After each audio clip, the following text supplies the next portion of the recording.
여러분, 출세라는 말이 있습니다. 출세. 저도 어렸을 때 저를 바라봐 주시는 주변의 어른들께서 야, 니 진짜 나중에 출세할 거다, 이런 말씀, 이런 덕담 참 많이 해주셨었는데요. 예, 저도 어릴 때는 그런 말 듣고 살았습니다. 출세가 무슨 뜻이죠? 그 한자의 뜻을 그대로 보면 세상에 나가다라는 뜻입니다. 그죠? 근데 우리가 보통 쓰는 의미는 세상에 나가다가 아니라 그 사회적으로 높은 지위에 오르거나 뭐 유명한 사람이 되었을 때 출세했다라고 합니다. 그죠? 그리고 성공이라는 말이 있습니다. 성공은 무슨 뜻이죠? 와, 성공했네. 이 말은 목적한 것을 이루었네. 너의 마음의 뜻을 다 이루었네 라는 뜻이에요. 높은 자리에 오르다라는 뜻을 가진 출세하다와 마음의 뜻을 이루다라는 성공하다라는 말은 사실 전혀 뜻이 다른 말이에요. 근데 한번 들어보세요. 우와, 출세했네. 와, 니 성공했네. 어때요? 비슷한 말 같아요. 그만큼 그 말의 의미가 통한다는 거죠. 그만큼 우리는 출세하는 것을 성공이라 생각하며 살아가요, 사실. 좀 더 구체적으로 말하면 그 출세하는 것, 뭐 높은 지위를 얻든 내 사업이 번창하든 뭐 하는 일이 잘 되든 내 이름이 유명해지든 그것이 무엇으로 잡혀 있다? 꼭 이루고 싶은 내 마음의 소원으로 잡혀 있다는 거예요. 그러다 보니 그 일이 이루어지면 이제 성공했다라고 이제 표현이 되는 거죠. 여러분, 어떻게 보면 당연한 일이에요. 출세하면 좋으니까 출세하고 싶은 마음이 마음에 잡혀 있거든요. 출세하면 얼마나 좋고 생활이 편해지는지 몰라요. 왜요? 출세하면 힘이 생기잖아요. 힘이. 남보다 더 많은 돈을 얻을 수 있는 힘이 생겨요. 출세하면. 남들에게 대접받을 수 있는 힘이 생겨요. 내가 하고 싶은 말을 내가 쓸 수 있는 단어 모든 것을 사용해서 말할 수 있어요. 윗사람이 아랫사람한테 막말을 하지 아랫사람이 윗사람한테 막말 못 하잖아요. 내가 하고 싶은 거 다 할 수 있고 사고 싶은 거 살 수 있는 힘이 있다고요.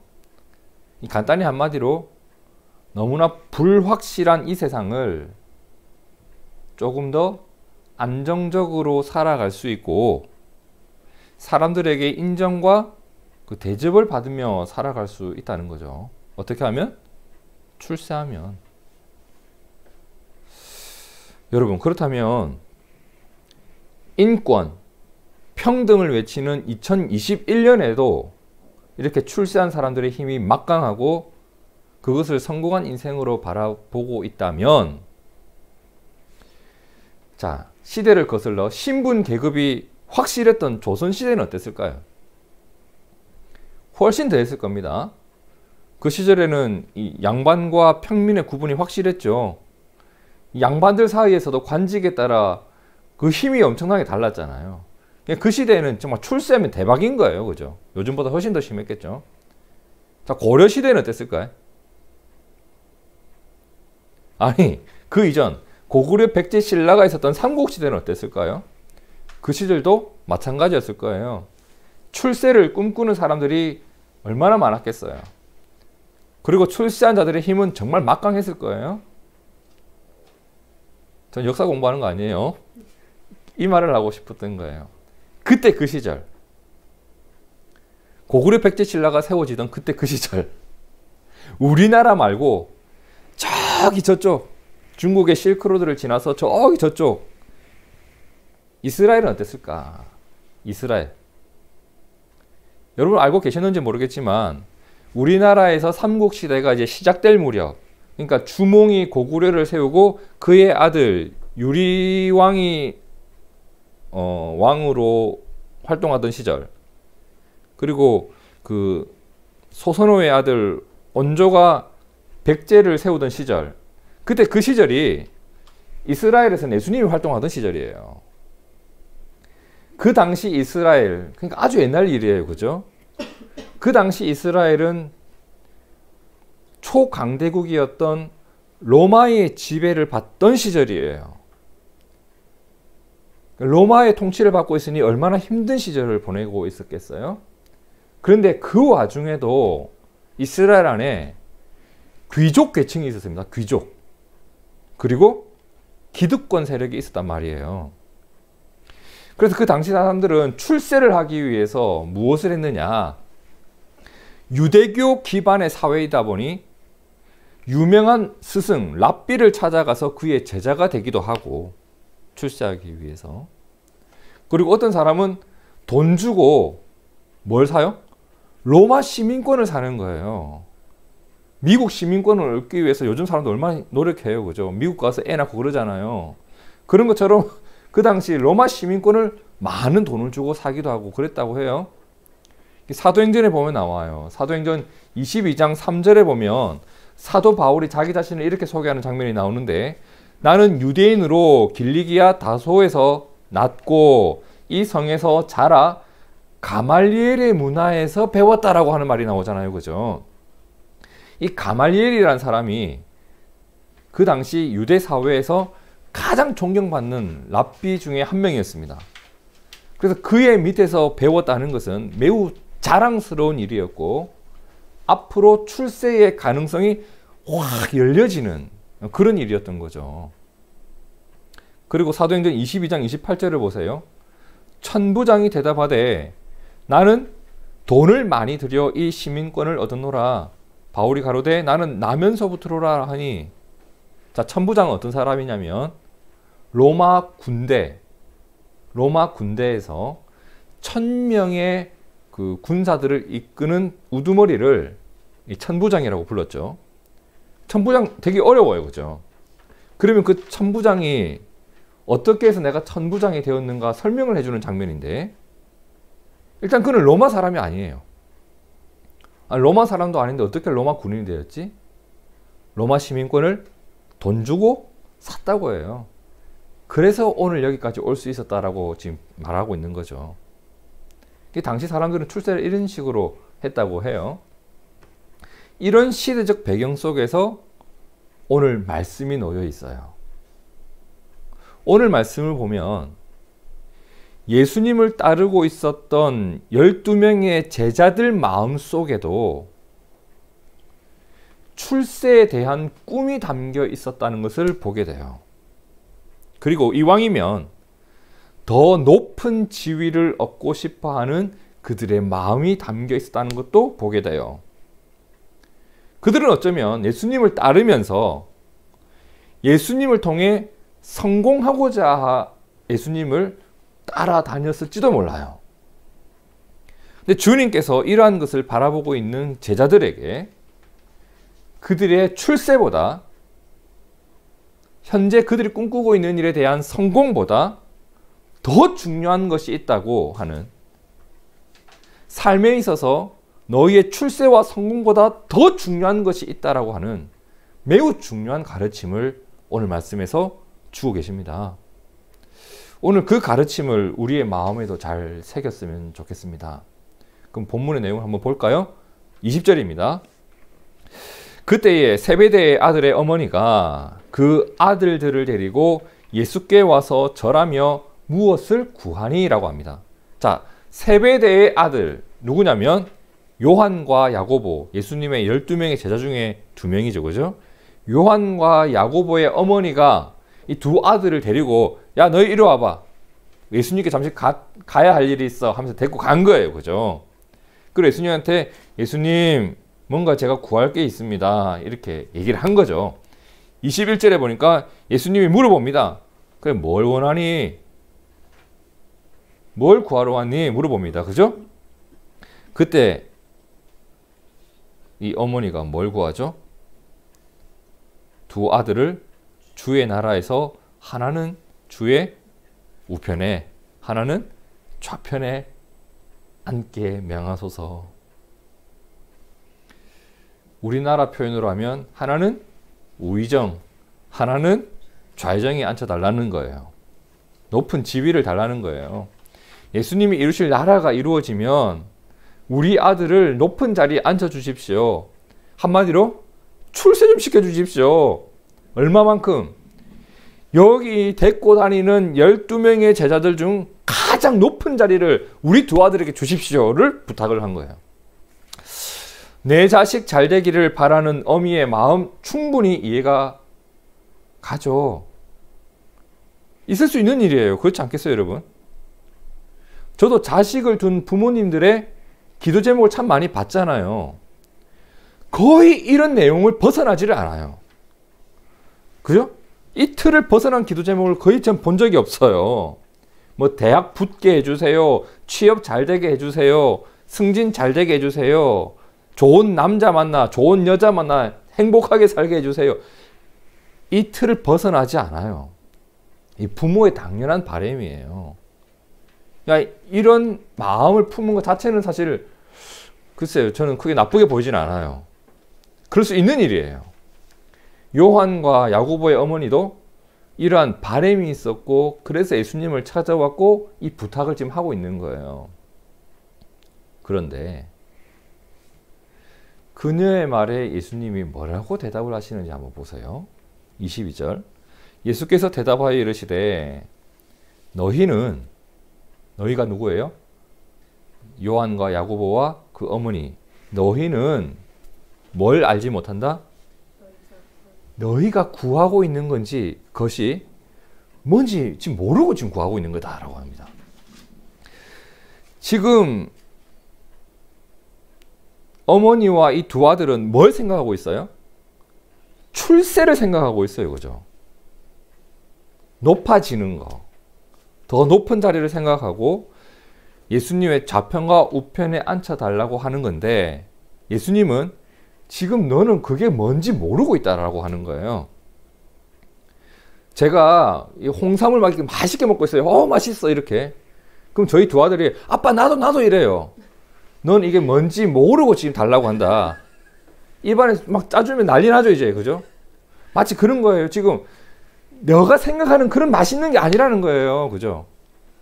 지금 너는 내가 내 좌편과 우편에 앉는 것이 어떤 일일 것이라고 상상을 하면서 그걸 달라고 하는데 그게 뭔지 지금 너는 모른다라고 얘기를 하는 거예요.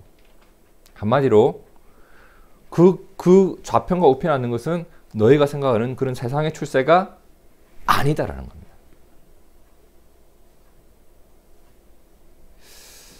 그럼 예수님의 좌편과 우편에 앉는 그 일은 어떤 일일까? 여러분 20절 한번 보세요. 그때에 언제?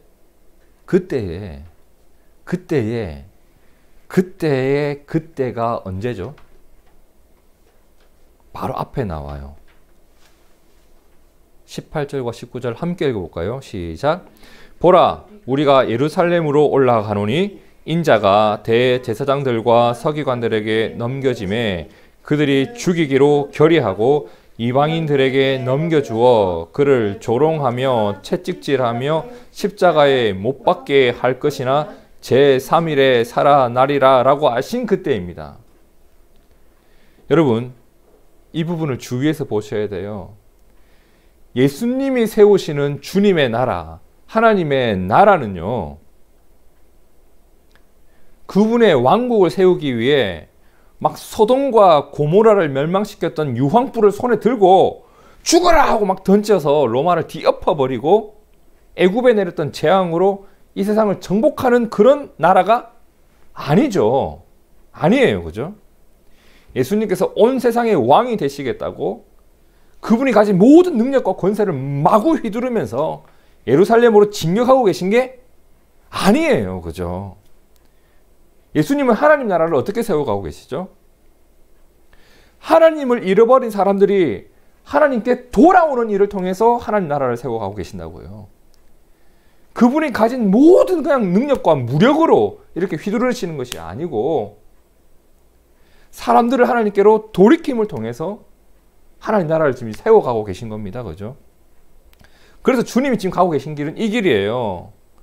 그들이 하나님 앞에서 그들의 죄를 용서받을 수 있는 길을 열고 모든 사람들이 하나님의 사랑 안에 있음을 깨달을 수 있도록 그 길을 열고 사람들이 하나님의 말씀 안에서 정의와 공의를 세워가는 새로운 삶을 살아갈 수 있는 길을 열기 위해서,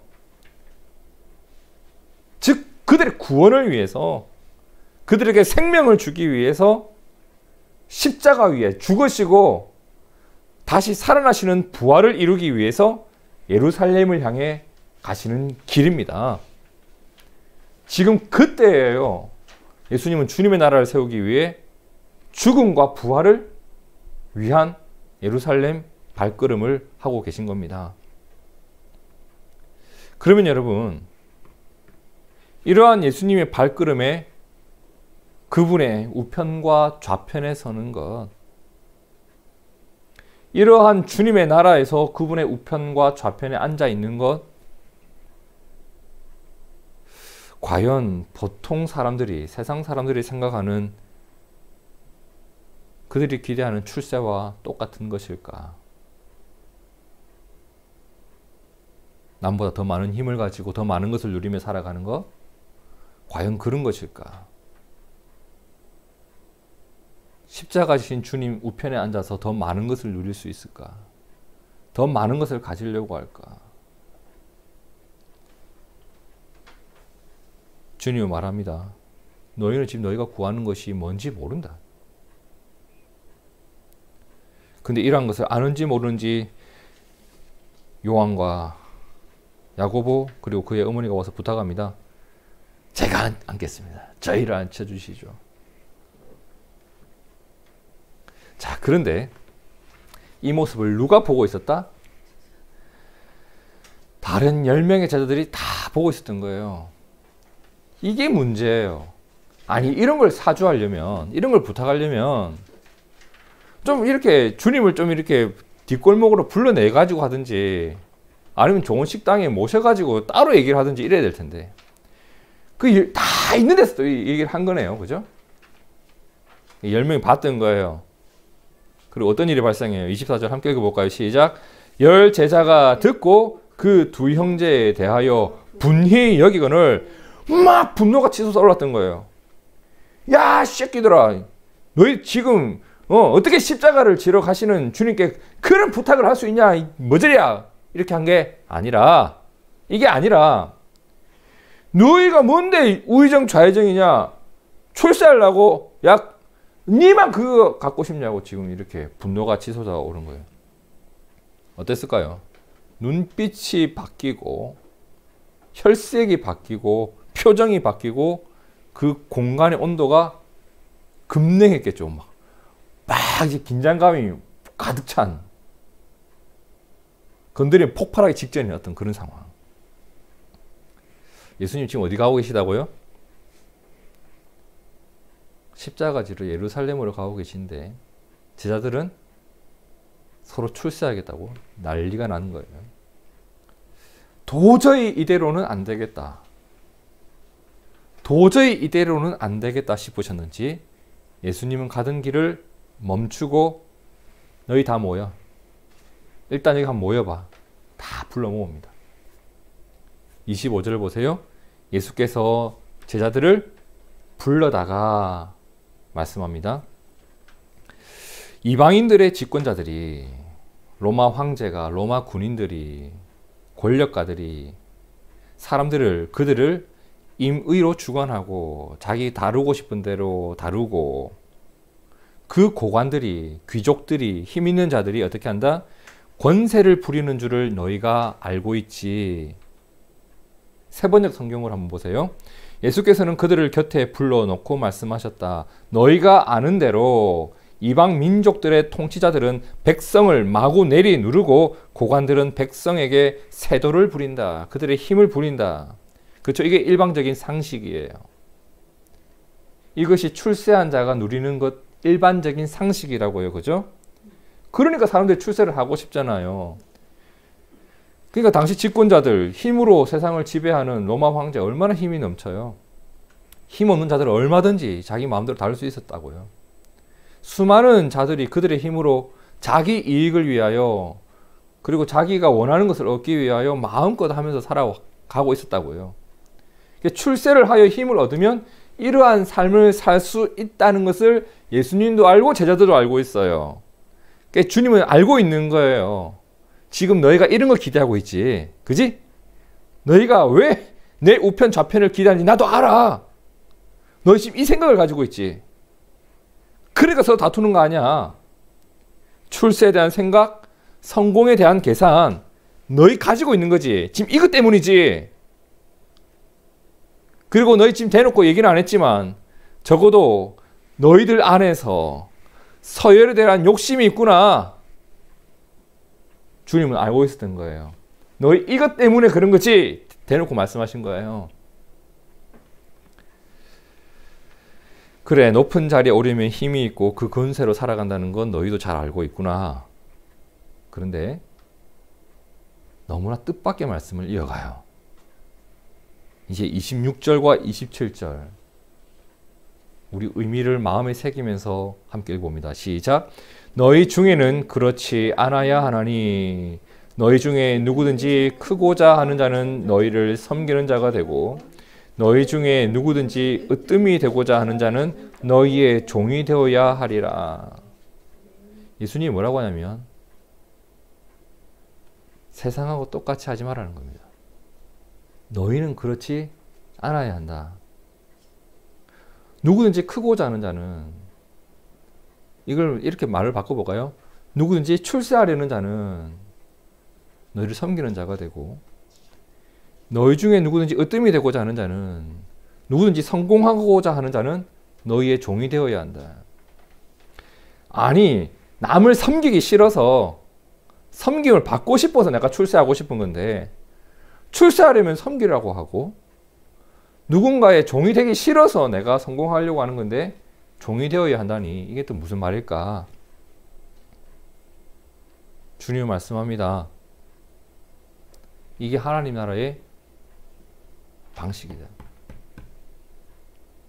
세상이 그러하다고 너희까지 그렇게 하려고 하느냐? 지금 예수님이 그들에게 깨닫게 하고 싶은 것은 이거예요. 출세 그 자체보다 무엇이 중요하다? 출세의 목적이 중요하다는 겁니다. 세상 사람들은 출세해서 자기 배 채우려고 하다 보니 세상이 엉망이 되고 있고 극도로 개인주의와 이기주의화 되어가고 있잖아요. 너희가 이루어야 할 더 중요한 일은 너희가 높은 자리에 올라도 누군가를 섬길 수 있는 자가 되어야 된다는 겁니다.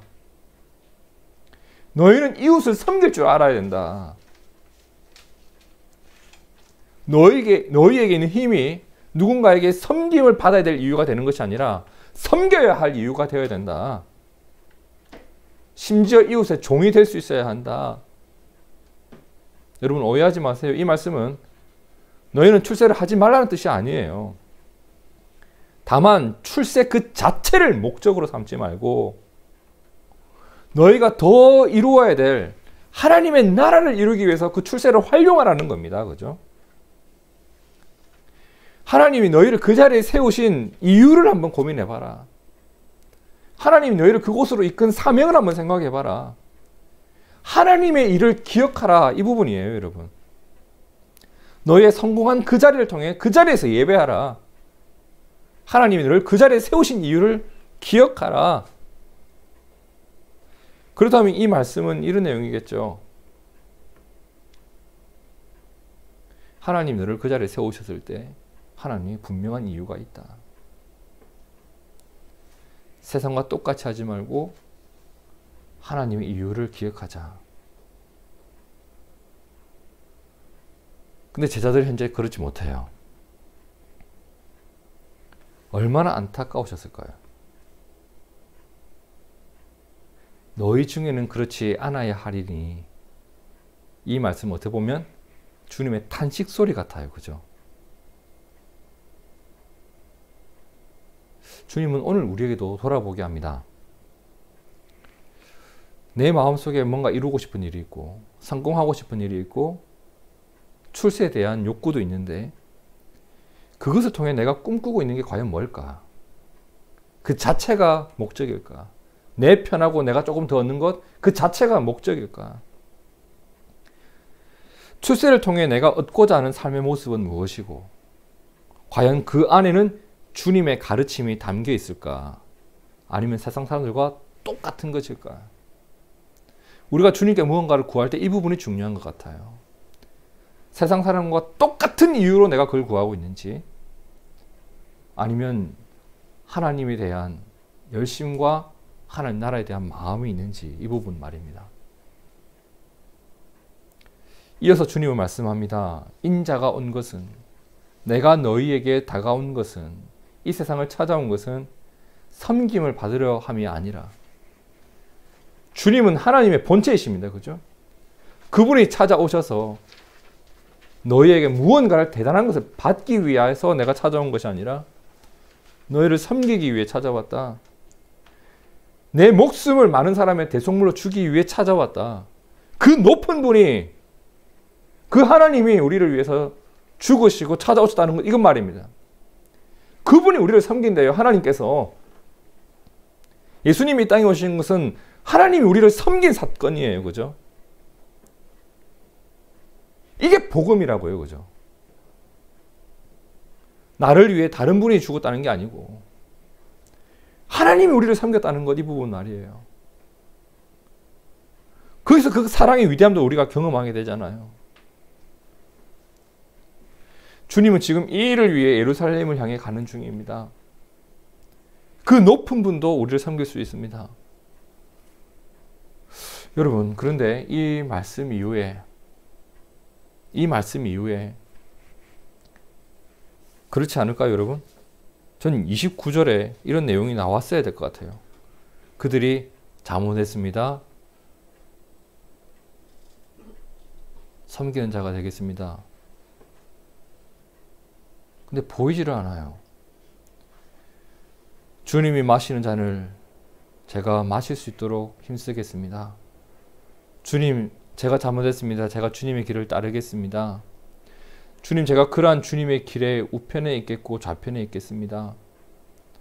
주님의 섬김과 희생을 저도 따르겠습니다. 라고 말하는 제자가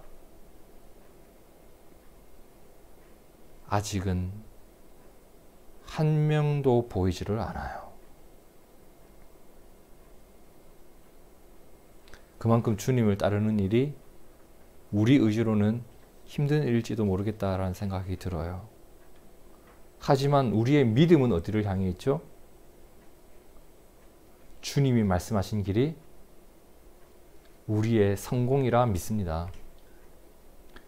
세상 사람들은 출세해서 세상을 내 뜻대로 살아갈 수 있는 것을 성공이라 생각하지만 예수님은 우리가 하나님의 뜻 안에 있는 것을 성공이라고 말씀하십니다. 하나님 아버지께서 나를 세워 놓으신 그 자리가 어떠한 자리든지, 그것이 주님의 우편이든지 저쪽이든지, 나에게 주신 힘과 나를 세워 놓으신 그 자리에서 누군가를 섬길 줄 알고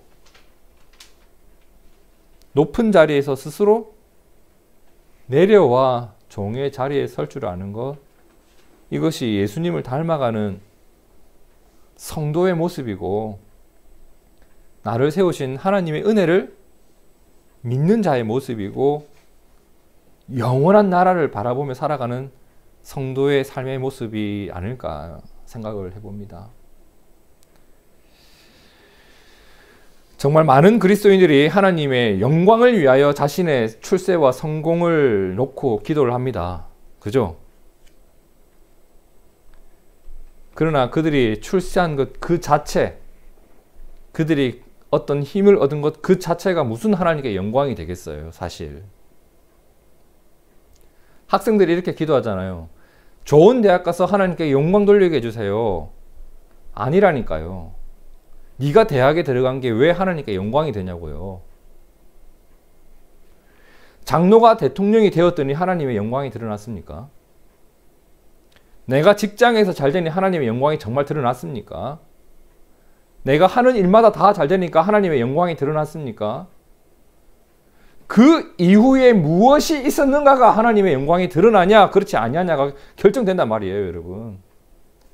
내가 커져가지고 그 힘으로 내가 모든 걸 다 해보세요.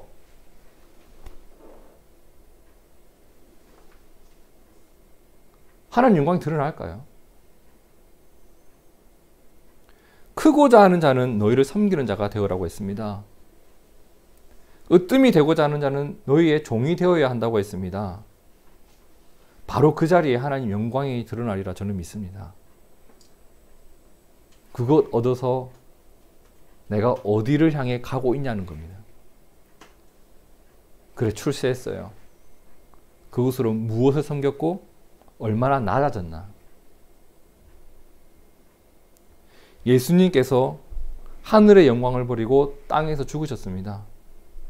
그분의 섬김과 죽음을 통해서 이 세상에는 그것을 복음이라고 부릅니다. 우리를 구원하신 복음 말이에요.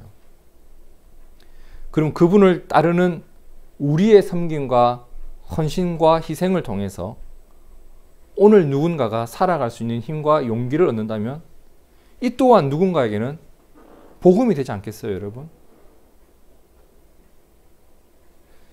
세베대의 아들의 어머니 그리고 모든 제자들이 내가 어떤 자리에 앉는지에 대해서는 관심이 있었어요. 그죠?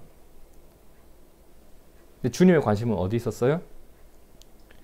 너희가 나를 따라오고 있는지, 나를 닮아가고 있는지. 그래, 그럼 그 자리에 너희가 앉았을 때 누군가를 섬기고 있는지, 그 자리에서 더 낮아지고 있는지, 그 사람이 주님 보시기에는 성공한 자였던 겁니다. 여러분, 주님이 말씀하신 성공은요, 세상의 성공과 분명히 다릅니다. 세상의 성공과 추세는 언제 무너질지 모르는 성공이지만 하나님이 말씀하신 성공은 영원한 상급이 있는 성공이라 믿습니다. 그렇기 때문에 내 삶의 성공이 주님의 뜻 안에 머물러 있기를 진심으로 축복합니다. 나의 성공이 하나님의 영광이 드러나는 성공이 되길 축복합니다. 그것은 나의 성공을 통하여 누군가를 향한 섬김이 있는가, 높아진 자리에서 내려올 줄 아는 종의 모습이 있는가, 그렇게 함으로써 주님과 동행하는 자의 삶의 모습이 나타나는가, 이 부분이 될 겁니다. 세상 사람들은 출세를 통해 힘을 얻고자 합니다. 자기 자신을 풍요롭게 하고자 합니다. 하지만 성도들은 하나님이 나를 세우신 자리에서 그 자리가 어떠한 자리이든지 그 힘으로 주님을 따르는 것을 성공이라 합니다. 세상 사람들은 내가 어떤 자리에 앉아 있는가가 중요하지만 성도들은 내가 주님을 따르고 있는가가 중요합니다. 주님과 그리고 주님을 따르는 우리들의 눈에는 섬기는 자가, 내려올 줄 아는 자가 성공한 인생으로 보입니다. 하나님이 그를 더욱 복되게 하실 것을 저는 믿습니다. 함께 기도하겠습니다.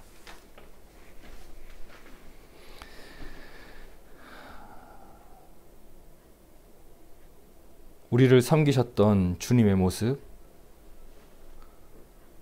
이 땅을 구원하기 위하여 스스로 종의 형체를 입으신 예수님의 뒤를 따라가는 우리가 되기를 구합니다. 나의 출세와 성공을 통하여 내 마음속에 있는 욕망을 따라가는 것이 아니라 하나님의 영광을 위하여, 주님의 나라를 위하여 오늘 내가 누군가를 섬길 줄 알고 더욱더 낮아진 자리에 설 줄 아는 거룩한 믿음이 우리에게 있게 하여 주옵소서. 주님께서 이 땅에 복음을 주시기 위해 스스로 낮아지셨습니다. 오늘 나의 삶을 통하여 누군가에게 복이 흘러가기를 구합니다. 주님, 낮아짐과 섬김을 부끄러이 여기지 아니하고 힘들어하지 아니하고 내 마음 다해 주님을 따라가며 행할 수 있는 거룩한 사역이 되기를 원합니다. 그 일을 통하여 우리의 가정이, 내가 있는 그곳이 하나님의 나라가 세워지는 거룩한 역사를 주님 이루어 주시옵소서. 주님을 따르는 우리가 되어 주님이 기뻐하시는 우리의 삶을 살아가는 우리가 되기를 꿈꾸며 살아계신 예수님 이름으로 기도하옵나이다. 아멘. 아멘. 이 시간 잠시 오늘 말씀